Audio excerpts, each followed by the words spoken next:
throughout the nation and around the globe. From his heart to yours, it's Dearjames Live, bringing you intuitive insight, answers, and advice to your life questions. Hello, beautiful soul family, and welcome to Weekly Wisdom and Insights, your home for spiritually guided transformation and empowerment. I am your host, Dearjames, and together with the unseen, Spirit, Source, and Symphony, we look at the current energies, we take your questions and comments live, and we go as guided. We listen to the unseen, to that instinctive, innate soul source connection, and see what's going on in the world, see what's going on in our individual lives, and how they guide us forward. And it's a brand new month. It's May of 2023. And it's also, it's been such an action-packed time. And this is true since we've really began this journey. I guess it's true in life in general. And yet, this is this beautiful month of May. It's a 5. And this 5 month is all about action, change, and renewal. And we're going to see how and why. I'm going to bring up the main theme here in a minute. So, and as you are joining us live and everything, as we always say throughout the broadcast, put in a comment, let us know where you're joining from, and so that we know that you're there, and then we will incorporate your questions and comments live throughout the broadcast. And interestingly enough, the theme of this month and the theme of the show today is revolution. So let me just bring it up here. It's revolution, renewal through reinvention. And so I'm just bringing up this image, and you may hear, I'm in the beautiful, just magical and majestic Mount Shasta, California. If you've never been, you absolutely should put it on your bucket list. It's a quaint mountain town in just shy of the Oregon border in California, and it's just magical. The actual mountain, Mount Shasta, is part of the Cascade Mountain Range, and the energies, the meditations, the walks, and everything. And so you're going to see, and the reason I'm sharing this is I am in a building that was built in 1923. And it has been repurposed. It has been brought back to its former glory. At one point on the ground floor, right in the center of town, it's literally right at the heart of the two. It's on one of the corners of the two main intersections, main streets that intersect, I should say. And in 1923, on the ground floor, there was a tailor, a bakery, and a home furnishings, 3 different stores. And above it was a hotel. And they have some beautiful vintage photographs of that era. And so you can see the town, and they have repurposed. And this R-E, we're going to talk about that, how this repurposing. And so they have brought this structure in this building back to its former glory, in a modern, contemporary, yet honoring the old. And so you may hear in the ground floor where those 3 shops were, they are doing the construction. They are repurposing to bring in a new coffee house, bakery, and so forth. So this plays a role. Everything's purposeful. They were supposed to not be doing construction today, and yet exactly as the universe would have it, because it's so on point, is this refurbishment, this revolution, this completing a cycle, and how we reinvent, we repurpose, we revitalize. And so you're going to see a lot of this in the show today about put an RE in front of and then apply it going forward. Because this revolution, and I'm just going to bring up the image again one more time, this main theme of revolution, renewal through reinvention. And remember, we've been talking about the stories, the scripts, the labels, the masks, the identities, all of these things that we have told ourselves, and how we're to, lay them down, revolutionize our being, our perspective, our mind, our thoughts, the words we use, and really just empty out our vessels, because it is about the renewal. It is, and May is the midpoint. So May Day was just May 1st. It's Beltane, it's May Day.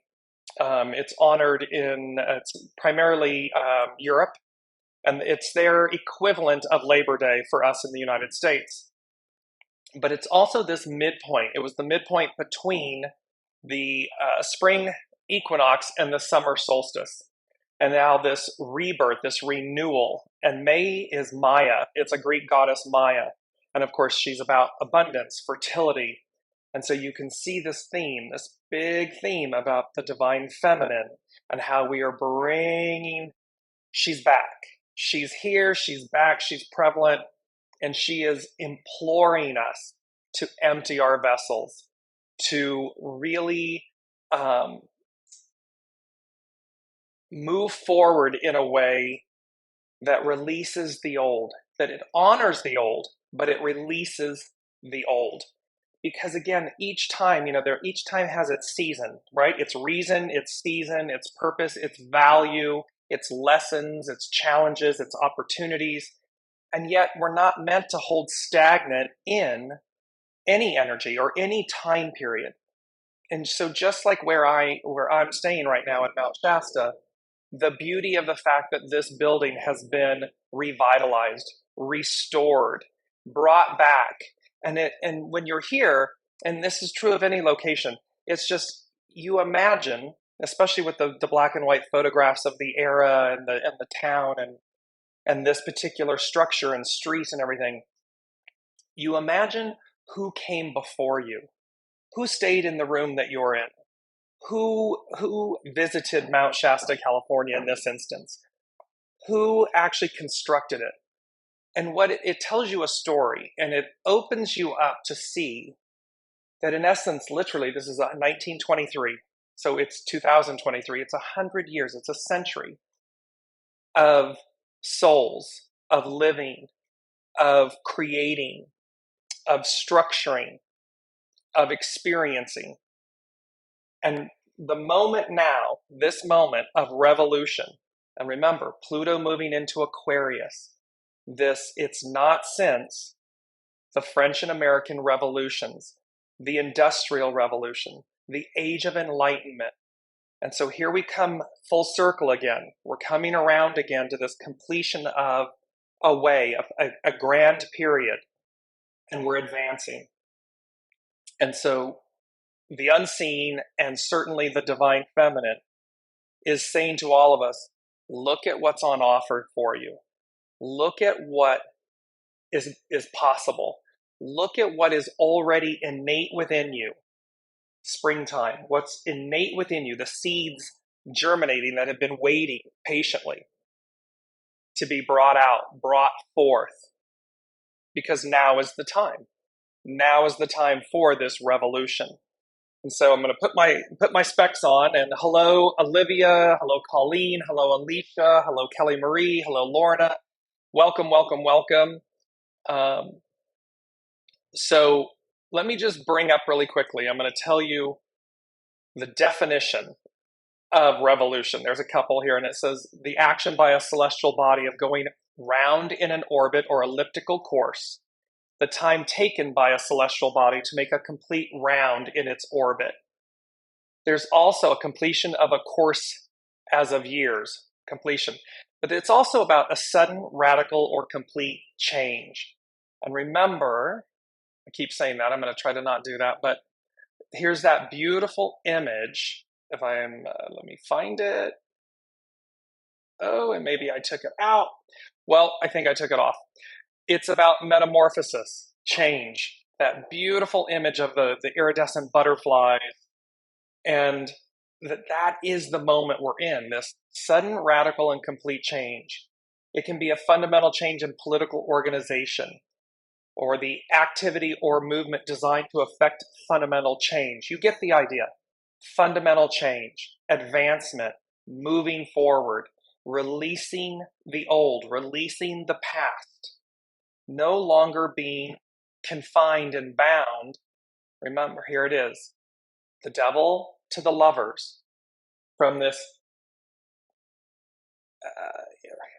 the way it comes to me is this patriarchal enslavement to the liberation of the divine feminine, to the restoration, the purity of our origin, our nudeness, our nakedness. The images are blurred, but that is the truth. Unshackled, unenslaved, free to be who we truly are, not who we've told ourselves we are, not who people want us to be, not who society says we should be, not who the powers that be, meaning earthly powers, man, human, fellow humans, but who our innate soul is. That's the message here. And this revolution, this wake up call to your divine nature, your divinity.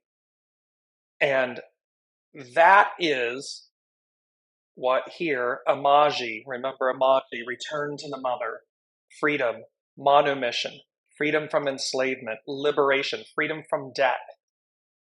This Sumerian word about the return to the mother.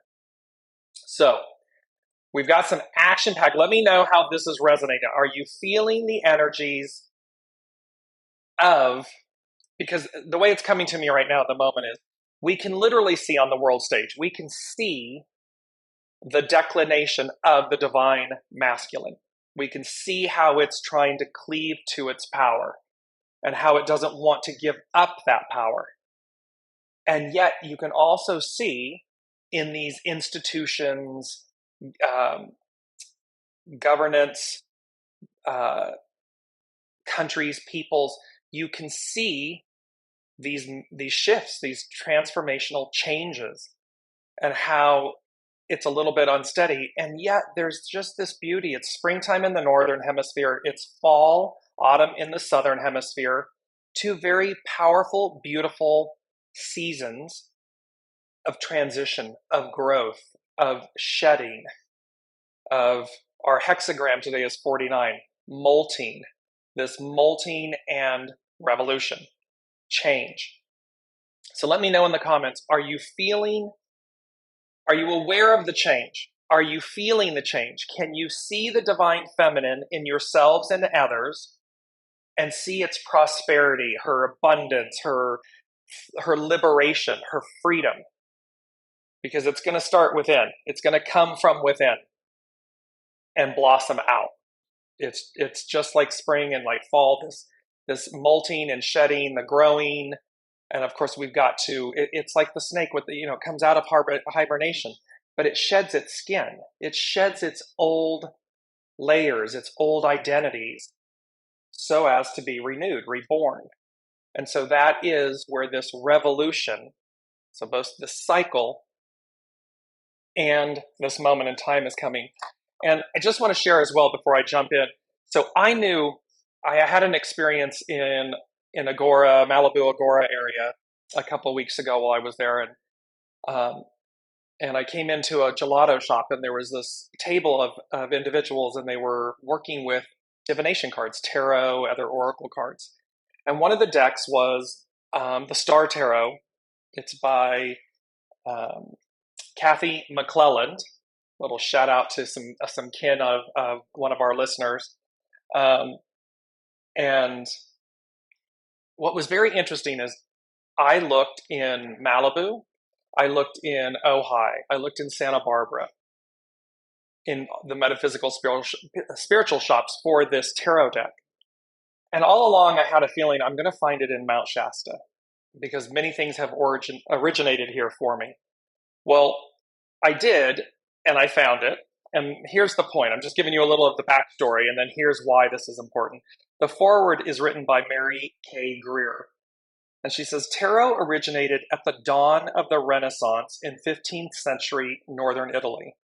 Yet there is little to indicate that the cards served a purpose other than playing games until the end of the 18th century. Both were periods of revolution, filled with exciting new discoveries in which works of the past were repurposed into signposts for the future. The Renaissance tarot utilized common cultural emblems to express a cosmological map for navigating through the spheres of existence to our heavenly reward. During the American and French revolutions, in the Age of Enlightenment, tarot became unambiguously divinatory, promising access to the wisdom of the ages while guiding one through the upheavals of the time. The Golden Dawn, founded in 1888, added its perspectives during another period rife with cultural change, the fin de siècle, Neptune-Pluto conjunction in Gemini, accompanying huge transformations in transportation, communication, and esotericism. There is this beautiful moment, and I mean, you can't make it up. I woke up here and I knew that the message from the unseen was hexagram 49, revolution, molting, revolution. I knew that I would find the Star Tarot card deck here in Mount Shasta. And then here the forward speaks to exactly this moment, the French and American Revolution, this period of revolution, this period of enlightenment, this period of changing of the ages, and how we utilize the unseen, divination, the unseen, to guide us forward for signposts, for signs, symbols, synchronicities, for knowings in how to operate, how to evolve. And that is so powerful. So I just wanted to share that with you because you can't make these things up if you tried. Thank you, Alicia, for placing the kathymcclelland.com link in there for the tarot deck. So let's look at these powerful energies and at the main energies first. Let's look and see what's happening, because then we have some actual astronomy happening. So our main energies, the month of May is a 5. It's nourished while waiting, patience. And so this is important because it's to remember as you shed, as you molt, as you repurpose, revitalize, reinvent, rethink, repurpose, repurpose, revisit. And this is also very interesting because right now, again, Mercury is retrograde, right? So Mercury is always about revisiting, relooking at things with a fresh perspective, looking into things, looking at ourselves. And so this nourished while waiting, patience, it's about remembering to nourish yourselves. Me being here in Mount Shasta is a huge, huge gift. It's like this nourishment while on this journey of the unknown, of going as guided. And so, and it's a reminder to have patience with ourselves, with others, with the process, so that what eventually prevails and presents itself is the new you, is this one where the seeds that you have planted long ago, your soul planted these seeds long ago, ripe for this moment. Right, R-I-G-H-T, right for this moment, and ripe, R-I-P-E, ripe to bloom, ripe to blossom, right for this moment. 3, today is the 3rd. It's the difficult beginnings, persevere. We are in that moment of transition, of change. So of course it's going to be difficult in the beginning. It is that moment where you must persevere. Remember, we're sitting Pluto in Aquarius, 29 degree, that 0 degree, 29 degrees. It's right now at 0 in Aquarius. It just on the 1st, and I'll show you this in a moment, it began its stationed retrograde.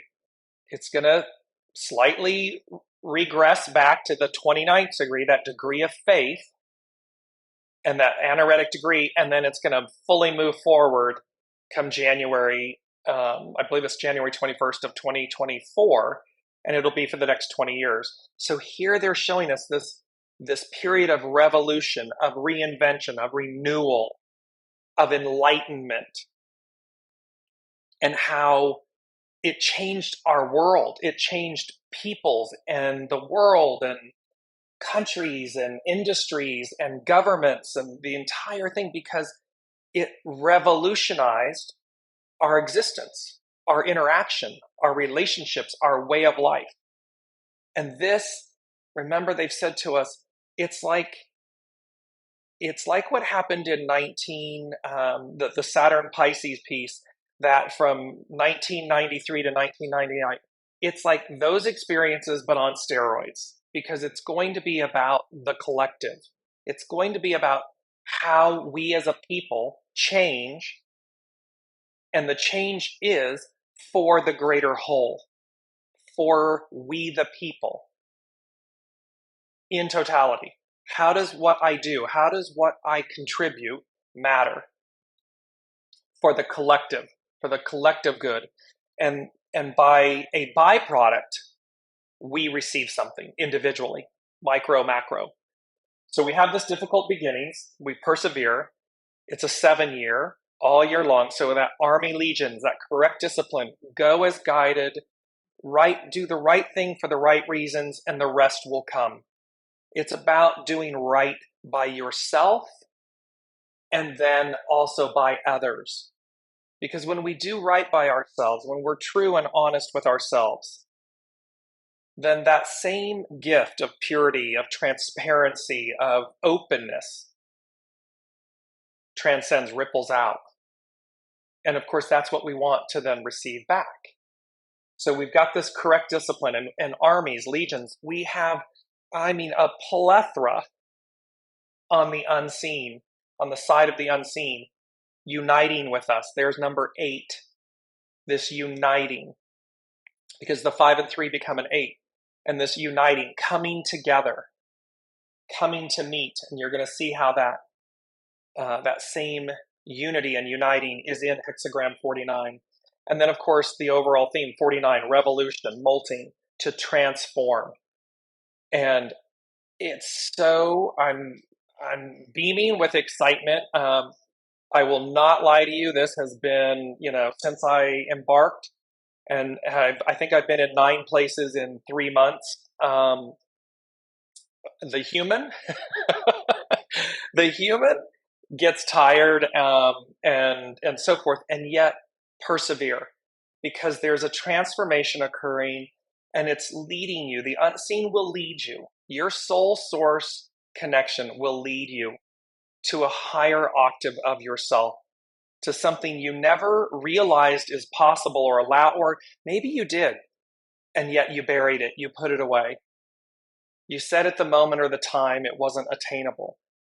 However, Great Mother, Great Spirit, Spirit Source and Symphony, the unseen, your soul source connection is speaking to you about, they're like kind of banging their hand on the table. Now is the time. Now is the time to bring that out. So let's look at the astrological influences happening, because there are some big ones. Aren't they always? It's interesting. This has been some action-packed months and time. So coming up, so on May 1st, just Monday, 2 days ago, Pluto stationed retrograde at 0 degrees Aquarius. And remember, 29 and 0, these two, the anaretic degree and the beginning degree, are the most powerful. It's when you really feel the intensity of their influence, their power, and you can see this. We can see it on the world stage. On Friday, it's a full moon. It's known as the flower moon. It's going to be at 14 degrees Scorpio. And it's also then an annular lunar eclipse. So we've got a full moon on 5-5. These 5s, changes, transformation, transition, changes. It's a lunar eclipse. So solar eclipses bring things in. Lunar eclipses move things out. So again, you may see that you're moving, or you've decided to change jobs, careers, cities, locations, a friendship goes, type things like this, but things that no longer serve, things that will eclipse out to make room and space for greater expansion, transition, evolution. So this is happening on Friday. So be really mindful. It's Scorpio. It's in the sign of Scorpio, and so there's both. It's recognizing the nature of these things. So remember that Scorpio has, its nature is to quote unquote to sting, but it doesn't mean that that sting is negative or bad. It's not meant to be negative or bad. It's simply a fact of its nature. So look at anything that happens, friendships, changes in life, locations, things of this nature. Know that it is for your highest and best. It is a flower moon. It is a full flower moon. So the flowering, the budding, the blossoming, the growing. And then, of course, we have from April 21st until the 14th, when it stations forward, Mercury in retrograde. So this whole influence right now coming up, there's some intense energies, and yet, I don't know about you all, but they feel auspicious when I think about it intuitively in the moment. They feel auspicious, even though they're stretching us. It's like a taffy, the pulling of the taffy, or if you work with dough, if you're a baker, if you ever bake, you're kneading and working with dough, and there's an intuition. There's a knowing about how long or how assertive or aggressive you can be with the dough before you extinguish its life force. It's the same. There's an intuition about how far you pull and stretch the taffy so as to not break the link. And then it brings it back together and reshapes it and stretches it again and brings it back. These are the analogies. And so recognize and realize that this is part of this renewal through reinvention, because we are being repurposed, revitalized, reinvented. And that means we've got to change our thinking. We've got to expand ourselves to make space and room for it. I want to bring in a moment here. I'm going to do this for a second and talk to you about hexagram 49. I'm going to bring this up because there's a beautiful quote here we're going to start with. And it says, unhappiness is the first sign that something powerful stirs within you. And you can see this beautiful image of the purple and everything, and it's just this lightning strike. And so again, the lightning in the tarot, it's the Tower card. It's card 16, I believe. And yes, it's 16. And unhappiness. So we often think about unhappiness as something not great, negative. And yet what it's talking about here is unhappiness is the first sign that something powerful stirs within you. And that something powerful is change. You're looking for the new. You're looking for the advancement. You're looking for the release. That revolution, that completion and beginning. And so that is where hexagram 49, molting, to shed, the molting / revolution, and its action is transform. Its hidden influence is 44, coming to meet, encounter. And so again, here we're coming to meet. Remember, the unseen, the divine mother, the force, the pure force of the divine mother, of the divine feminine. This unity consciousness, this nourishment while waiting, this nourishing aspect of ourselves. We're coming in, we're coming to meet, we're coming to encounter it together at the same time. And then its underlining cause, which is amazing, is 4, its last month's energy, 4, youthful folly, try again. Because what it's saying to us, again, that 29th degree, that 0 degree, that energetic degree, that degree of faith, try again. Do not give up. It's a degree of faith. And you will get there. And the revolutionary process assures it, because it's going to advance us. As Lauren is saying, it's going to release. And Ava is saying, thank you, this is so encouraging. It is in Florida. Mount Shasta is a special area. It is indeed a special area. It holds, and it is the divine feminine. Mount Shasta represents the base chakra. So in essence, everything that comes in from the unseen for planetary Earth, Mother Gaia, comes into Mount Shasta as the base chakra. So it's rooted. It's where this all comes in, and what does it do? It buds, it flowers. It's where it's seeded. It's where that force and that, and they're saying to me that entitlement in the most pure way, the entitlement of what's on offer, on what's being restored, on what's being given. That's what originates here, because it's receptive. It's a receptive location and portal and chakra point. It's the base chakra point. So, and let me just jump to the second quote before we jump in here. It says, "A mind once stretched by a new idea never regains its original dimension." It's an Oliver Wendell Holmes quote. So, so powerful. A mind once stretched by a new idea never regains its original dimension. It's like, I often say, with enlightenment and consciousness, once the bell's been rung, you can't unring the bell. This is a very similar quote. Once the mind is stretched by a new idea, it never regains its original dimension, because you've been enlightened. You've been expanded beyond it. You've moved beyond the self-imposed limitations of what you think is possible. And each time I was at a location prior to this, and it was like going from the promised land to the wasteland. And I was like, really? Is this what we have on offer? Is this what? And what I said to myself was, in this moment, Dearjames, stretch yourself. Stretch yourself. There's always something purposeful. There's always something on offer. And what I found at the end of that 4 days was that I had done just that. I had expanded. I had stretched myself beyond my human comfort zone to receive something, to challenge myself. And that is what we're talking about here, because this revolution doesn't happen.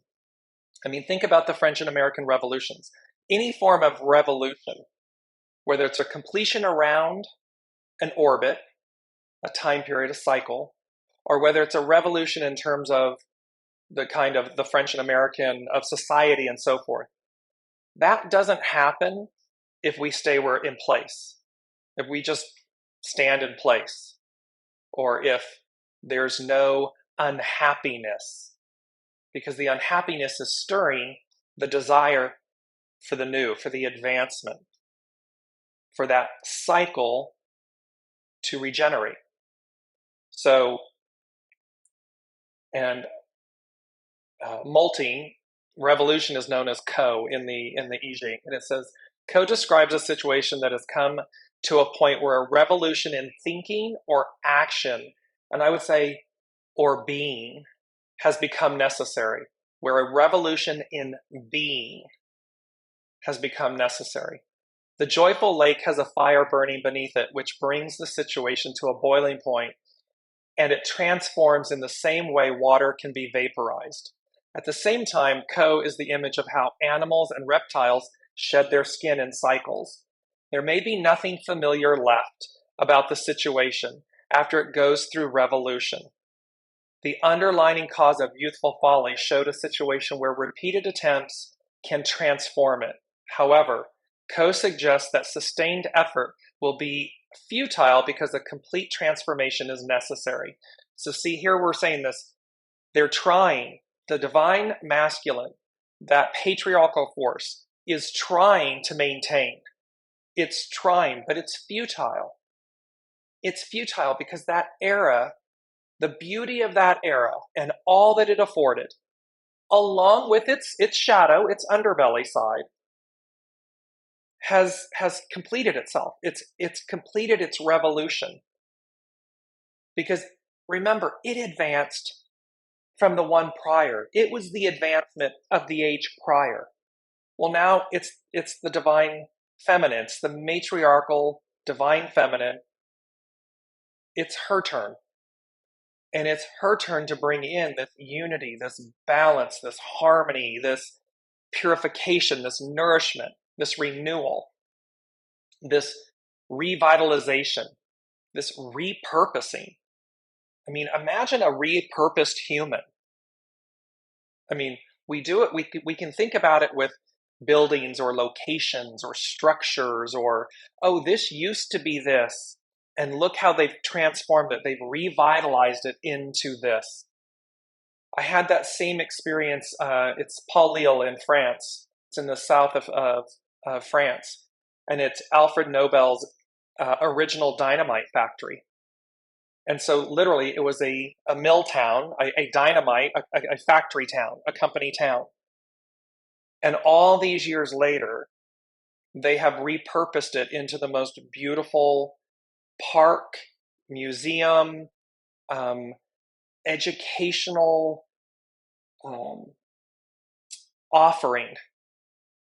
And what's amazing about it is that it, with great power comes great responsibility. In their actual museum portion, they tell the story. And for all of you that may not know, Alfred Nobel, he patented nitroglycerin.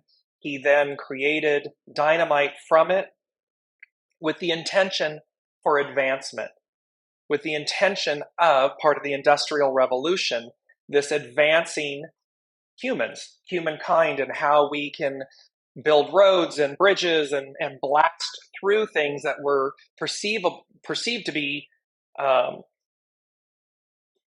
unpassable, not available to us. The problem with it was that same product, that same creation, was utilized from a shadow perspective, maiming and killing humans. It was used in warfare. And at the point that Alfred Nobel's brother passed, the press mistook him, his brother, for Alfred Nobel. So they mistook Alfred Nobel's brother for Alfred Nobel. And they referred to him as the Merchant of Death in the write-ups about his obituary and so forth. And he was so plagued, so aggrieved by the fact that he had created something that was then used in a shadow way to harm, that he went about and created the Nobel Peace Prize. Well, this is the same thing. So imagine a repurposed, a revitalized you. So that, because in essence, we all, every moment of every day, we have the opportunity and the choice to revolutionize ourselves, to renew ourselves through reinvention, to repurpose ourselves, to look at whatever stage you are in life, to look at where you are and say, if I like what I see, this is great. How might I expand upon it? How might I go about improving it, offering it in a new and different way that makes it even greater and better? And for those things or those aspects that I don't like, what changes, what molting, what shedding might I do? What stories and labels and identities and masks and so forth might I lay down in the purest way, with great reverence, because they served a purpose? It's not about throwing the baby out with the bathwater. It's not about killing and demonizing the shadow and the ego. We need a healthy mind, ego, personality in unity with soul, spirit, the unseen, soul source connection, so as to reimagine human. Reimagine, what does it mean to have heaven on earth? And how might we go about, we the individual, the I and the we, as they always say, there's no I in we. Although in French there is. point is, how might you reimagine? How might you revolutionize? And how might you repurpose your human? And think of your human as your outside, like your the vehicle, because the soul is the operating system. The soul is the operator. The soul source connection is the host. The human, ego, mind, personality, the human, the physical being, is the guest. So how might the guest repurpose itself to be in alignment with the host, so as to put forth such beauty, Maya, abundance, fertility, blossoming, growth, molting, how might that happen? So this is where all of that plays. So it talks about, because it says again, Coe suggests that sustained effort will be futile because a complete transformation is necessary. The hidden influence of coming to meet can embody the fear that accompanies the change because the new path is unfamiliar. This is where we are walking the unknown. This is why the divine masculine is terrified, because it's unknown. They're afraid of that element of themselves that is the feminine. And it doesn't matter, gender, masculine, feminine, somewhere in between on the spectrum, it doesn't matter. The point is that there's a fear about the other, and then there's an even greater fear because for 2,000 plus years, we've known, we can look back at the history and we can see, and so we know this beast, we know this, and I don't mean that in a negative, I'm just identifying, we know this period of time, this energy, this force, this experience, the divine masculine, the patriarchal Piscean rule. And so they fear, and yet there's a whole other sect that says, oh my gosh, I'm so excited, let's go, let's go, let's go. Because they also, while it's unknown, they're embracing it, they're open to it, they're embodying it, they're welcoming it. They're ready for it. And so here's this juxtaposition of the two, the one that's letting go, that's in fear of letting go. And there's fear in the unknown of the new, but there's an embodiment of it. There's an excitement to get to it because you're looking to usher it in. And so they talk about here, it says, coming to meet is influencing it. Molting or the changing of the skin or hide can show that you may have conformed to a situation that did not tap who you really are. See this conformity, this fitting in, masks, labels, stories, identities, truths that we tell ourselves so that we fit in. However, as you open to the transformation, you can make your debut into authenticity. Whatever worked in the past will no longer do, and you must open yourself to deep and powerful change. Unhappiness is usually viewed as a negative feeling, but it is the heart sending messages about the need for change. Therefore, even while the previous type of joy evaporates like rain, it will return. There can be excited energy generated once you make the commitment to change. In life, we don't always know what we want until we discover what we don't want. And that's very true. Look at how, as we advanced quite far. And then in the last, let's say 6, 7 years, 8 years, 6, 7 years, we slid back. It's like this, like it appears as though we're retrograding, we're sliding back. And yet, that rehashing, that revisiting, that re-looking at all of this shadow underbelly stuff is showing us what we don't want. We don't always know what we want until we know and discover what we don't want.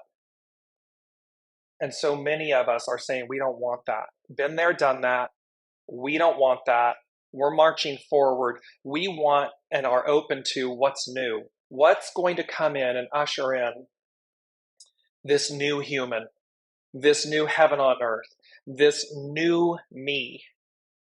where the seeds that I planted, that my soul planted so long ago, come to flower, come to bloom, flower moon, that they come to life.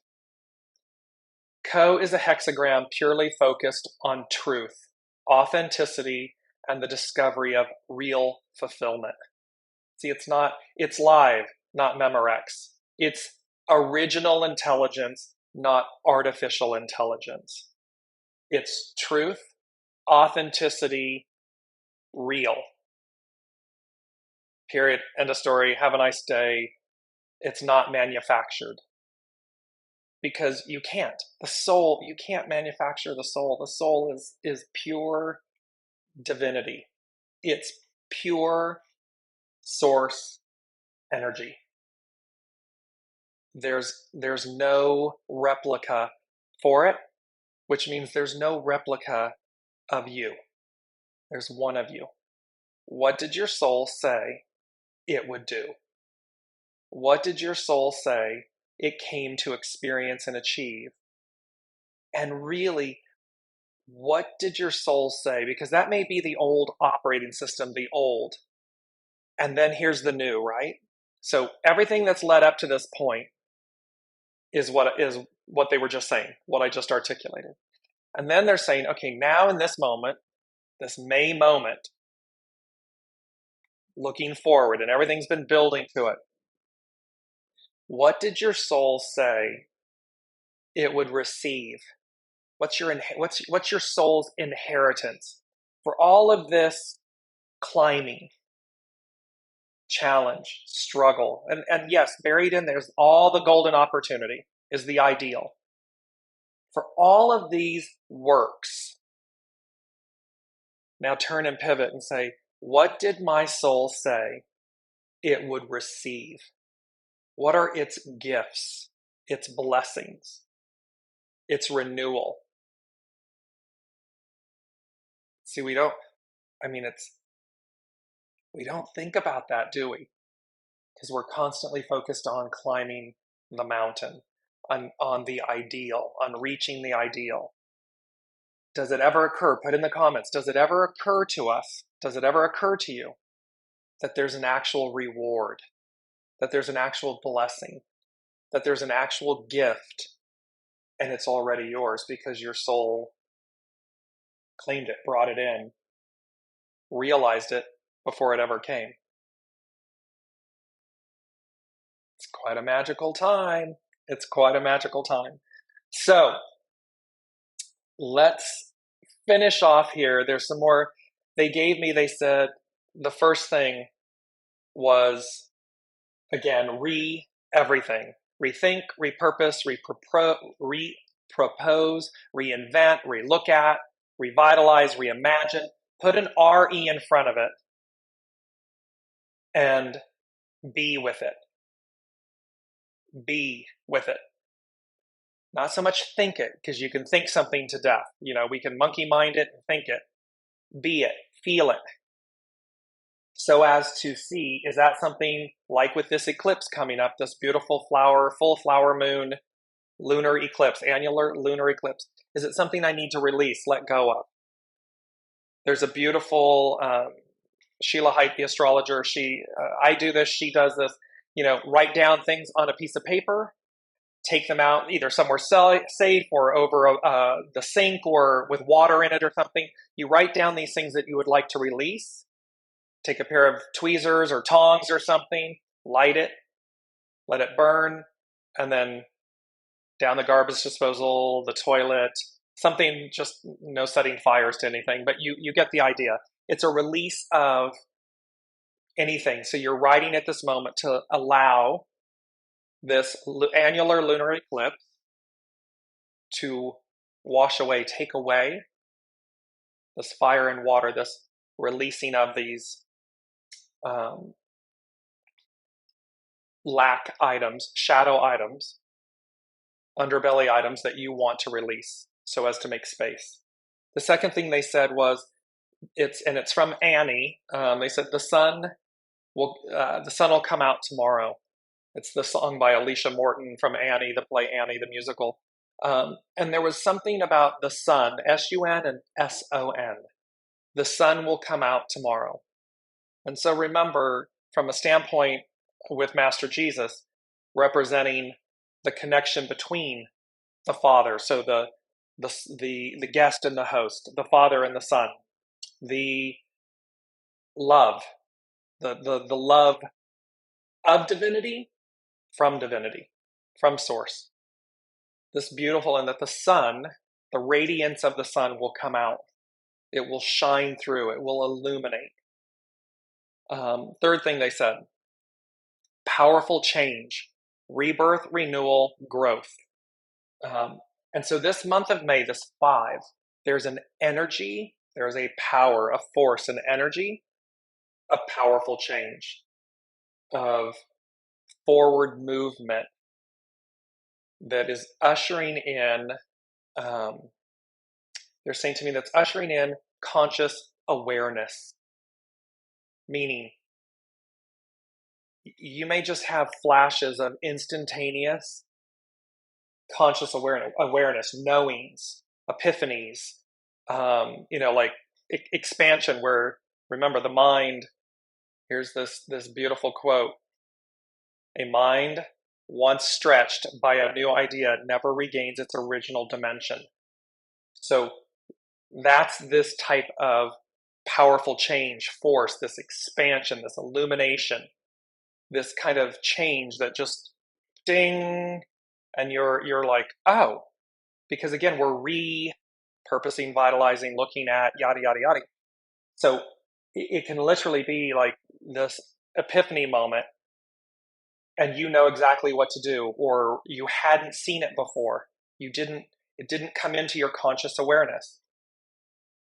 But in this month, especially moving forward, these epiphanies of conscious awareness, these expansions on tap. Then comes, they said, number 4, and it's foundational. And they said, oh, how the heavens hath parted, ... for you, exclamation point. And then I saw and heard King Midas, everything you touch turns to gold, ... again.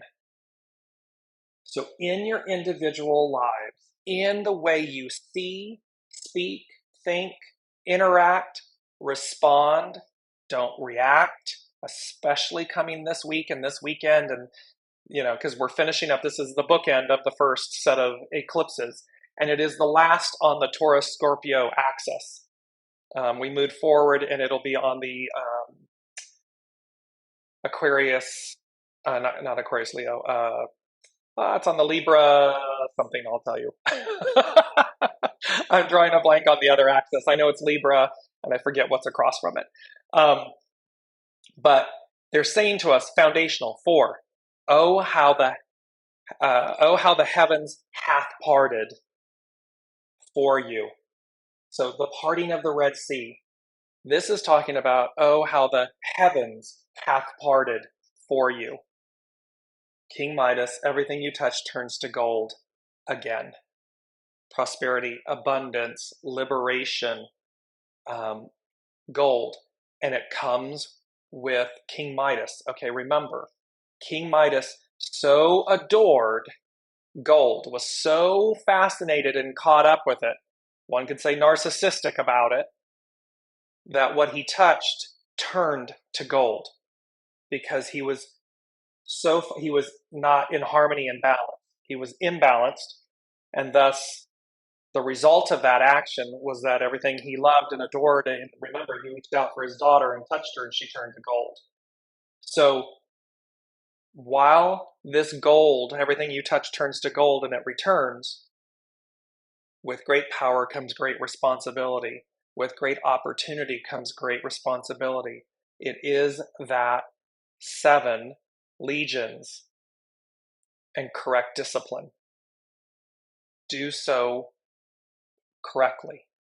Do no harm. Do it so that you are in harmony and unity and balance, in that matriarchal, divine feminine, nourishing state. Number 5, they said, time to spring into action. And literally, as I was writing that, the cap on the pen flew off. And they said, time to spring into action. Blow the lid off of this, and then insert what, and sometimes we say you're going to blow the lid off this town or this place or this moment or whatever. So blow the lid off of something. And again, in a proper, good way, in an excitable, enthusiastic, rejuvenation, revolution, renewal way. It's about blowing the lid off something. It's about, because it's not like we're, meek and mild and we go over and we take the lid off and peek and no. They're saying time to spring into action, blow the lid off this, whatever. So it does mean leaps of faith. It can be quantum leaps of faith, trust, nourished while waiting, patience, but it's actionary. It is actionary. And it's doing it in a way with an embodiment of force, proper force. Proper force. It's not running roughshod over people. It's not reacting. It's not reactionary. It's proactive. It's responding. It's this type of force. And you do it with great ease, great deliberance. But you just move. It's like, boom, do it. Because you'll know to do it. And last but not least, they said number 6 was spirit and service. So as you revolutionize your human, as you renew through reinvention, as you revisit, as all of this sinks in and you embody, you feel this new energy and you look to see, because it really is about, it's like tending to a garden. You can look in the weeds, weeds come, things, they go into hibernation. Tulips, bulbs, these things, they molt, they die, so to speak. And then you go out in spring and you prepare the garden and you put nutrients in and you weed it and you prune and you water. And if you're me, you speak to Mother Earth and the soil. You don't call it dirt, you call it soil. And you talk to the plants and you talk to the wind. And while this may sound crazy, what you're really doing is opening yourself to the magic of renewal, rebirth, revitalization, repurposing. And just because, and again, because nothing's ever the same, nothing's ever identical. So the next revolution around the annular season, we're using the analogy of planting and gardening. What might those blooms, those plantings bring forth? You're the same thing. We've made another revolution. We're going back to where we began, but an octave higher. And so in this moment, what might you reveal? What gifts did your soul claim? Because they're already there. Now it's just you spring forth into action, blow the lid off this old, molt away the old, burn away the old, flush away the old. You get the idea. And what might spring forth from your being in this moment, this very powerful month of transition. So thank you all so much for joining, for your comments and your contributions and everything. I am thrilled to be here in Mount Shasta for the moment that I am here. I will see where I am next week, but we will see you next week and continue on in this journey.